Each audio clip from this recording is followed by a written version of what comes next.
Isinusulong ng mga mambabatas ng Bangsamoro Parliament ang pagtatatatag ng isang specialized agriculture and fisheries school sa Parang, Maguindanao del Norte bilang hakbang para sanayin ang kabataan at mga magsasaka, pataasin ang produksyon at pagtibayin ang food security sa rehiyon. Ang News Now mula kay Jen Garcia. Inihain sa Bangsamoro Parliament ang Parliament Bill No. 426 o ang Bangsamoro Agriculture and Fisheries School Act of 2026 na naglalayong lumikha ng isang dalubhasang institusyon para sa agrikultura at pangisdaan sa gitnang bahagi ng Maguindanao.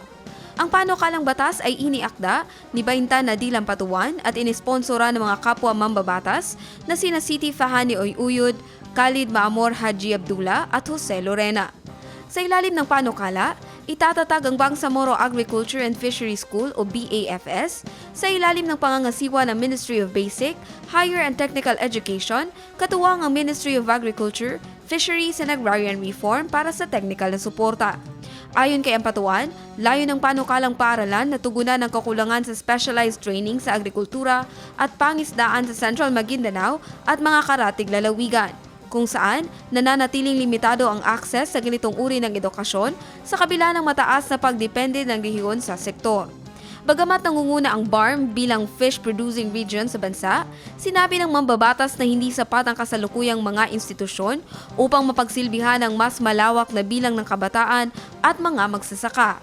Isinasaad sa panukalang batas, mahigit kalahati ng labor force ng Bangsamoro ang nasa sektor ng agrikultura, kagubatan at pangisdaan noong 2019 hanggang unang bahagi ng 2020, na ikalawa sa pinakamalaking pinagmumula ng trabaho kasunod ng sektor ng serbisyo. Sa ilalim ng panukala, mag-aalok ang paaralan ng Technical Vocational Program sa agrikultura, fisheries, aquaculture, agribusiness, at mga kaugnay na larangan na nakaayon sa lokal na kondisyon ng lupa at baybayin.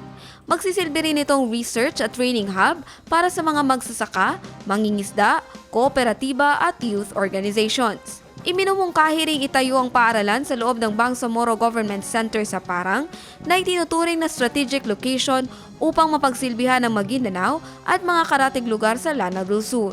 Nakasaad din sa panukala ang paglalaan ng pondo para sa lupa, pasilidad, demonstration farms, fishery facilities, at community extension programs habang bibigyang prioridad ang mga kwalipikadong Bangsamoro professionals sa faculty at administration. Sa oras na maisabatas, inaasahang magiging mahalagang hakbang ang panukalang Bangsamoro Agriculture and Fisheries School sa pagpapalakas ng human capital, modernisasyon ng sektor ng agrikultura at pangisdaan, at pagpapatibay ng food security sa Bangsamoro. Jen Garcia, iMinds, Philippines.